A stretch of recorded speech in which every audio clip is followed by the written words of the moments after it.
Ilang mga OFW lumapit sa NBI para magsampa ng kaso dahil sa mga sobrang delayed ng mga balikbayan box na ipinadala nila sa Makati Express Cargo. At ayon nga sa ulat, nagsimula lang ang ganito nang mamatay daw ang mismong may-ari ng nasabing kumpanya. Papasko na pero hindi pa rin dumarating ang ilang balikbayan box na ipinadala gamit ang isang courier service, kabilang ang ilang mahigit isang taon ng delayed. Kaya ang mga OFW na nagpadala gusto nang magsampa ng kaso. Nakatutok si John Consulta. Ubos na ang pasensya ng mga OFW na sinamahan ng Bureau of Customs paano'y delayed na ang kanilang mga balikbayan box nang mula 5 buwan hanggang mahigit 1 taon. Ang ilan, sila pa raw mismo ang nagpadala nang nagtatrabaho pa sila abroad pero nauna pa silang dumating sa mga ipinadalang gamit.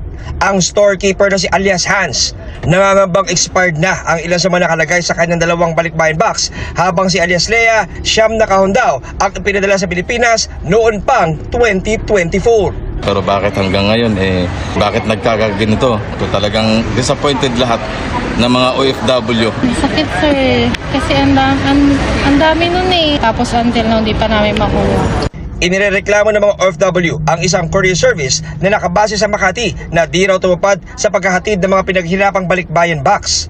Ayon sa Bureau of Customs, 10,000 Pilipino ang tinatayan nilang apektado ng nakatenggang libu-libong balikbayan boxes na nakalagay sa mahigit 100 containers na pinabayaan ng nasabing courier service. Porsigido silang tulungan ang mga OFW para kasuhan ang kumpanya. Gusto nilang mag-file ng kaso ng large-scale estafa, no, in relation to economic sabotage. Itong practice na to ay matagal na, kaya ho sa tulong ng NBI naniniwala ho kami mabibigyan ho natin ng agarang aksyon yung pong dulog ng mga kababayan natin. Ibinigay na sa NBI ang salaysay ng mga biktima para masimulan ang investigasyon at pagkasampa ng reklamo. Tiniyak ng NBI na tututukan nila ang kaso. Priority natin to. Ibigay natin sa 1 o 2 unit. Tama na, paimbestigahan na natin kaagad. And siguro we could prepare for their statement takings. Sa gaano kalaking perwisyo itong hindi dumarating yung balikbayan box na pinaghirapan po niyong ipunin at ipadala sa mga mahal sa buhay pero hanggang ngayon wala pa rin. Gaano kasakit? Gaano kahirap?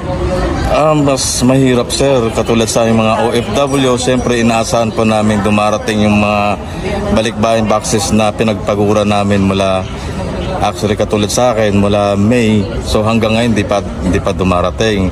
So malaking po talaga perwisyo pang ginagawa ng Makati Express Cargo sa aming mga OFW kasi hanggang ngayon hindi pa rin talaga natatanggap yung mga balikbayan boxes po namin. Natitiwala ako kasi Makati Express is talagang maaasahan po natin yan, pero bakit hanggang ngayon hindi, bakit nagkakaganito? So lahat po kami nag-i-expect pero wala hanggang ngayon hindi pa rin natatanggap. So talagang disappointed lahat ng mga OFW ang ginawa ng Makati Express Cargo sir. Opo. Gaano kasakit itong pag-aantay nyo na mahigit 1 taon na wala pa rin yung balikbayan box? Masakit sir, kasi ang dami nun eh. 10 yun eh, syempre. Malaking halaga po yung nilabas namin doon. Tapos until now, di pa namin makuha. Sakit sa loob. Oo. Ano ma'am yung mga laman nun? At para kanino po yung mga... Sa family po namin yon. May mga laptop din po doon, may mga damit. Random pong gamit yun eh. Pinag-ipunan niyo po talaga yun? Opo. Opo. Saan po galing yung bansa ma'am? US po yun, galing Texas. Texas. Inakala niyo ma'am magkakaganito yung inyo? Hindi po. Kasi dati naman na po kami sa Makati Express. Dito lang po nagulat kami ngayon na sabi na namatay nga po yung may-ari. Doon po lahat nag-start.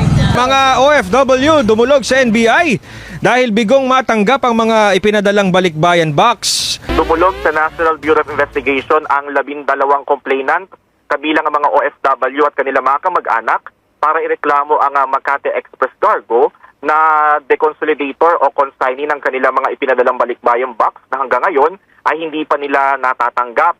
Kabilang ang OFW na si alias International Teacher na unang lumapit sa DZMM Action Ngayon program sa mga naghain ng reklamo. Nagpadala siya ng balikbayan noong Mayo at Hulyo mula Riyadh. Nangako umano ang cargo company na maipapadala ang mga ito sa loob lamang ng 2 buwan. pero hanggang ngayon ay hindi pa rin natatanggap ang padala. Maasa kami na sa tulong ng DOC and NBI. Kausap ko sila ang mga kabayan staff ng Makati Express sa WhatsApp. Pero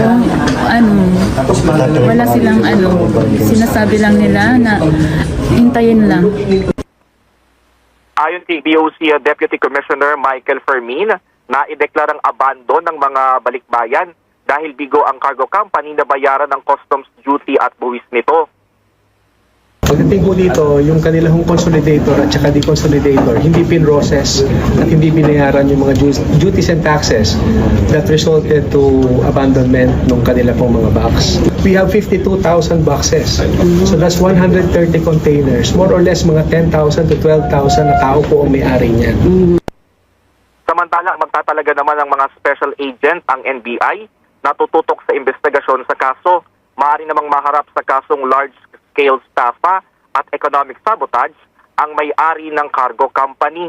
Kahit sino naman talaga mga OFW ay sasama ang loob pag hindi dumating ang balikbayan box na ipinadala nila. Dahil hindi naman talaga biro magpuno ng balikbayan box dito sa ibang bansa. Dahil umaabot ng mga buwan at minsan ay taon pa bago mapuno ang isang balikbayan box. Galing sa pagsisikap, pagtitipid, at pag-iipon ng mga OFW bago makabili ng mga ipanglalaman sa balikbayan box.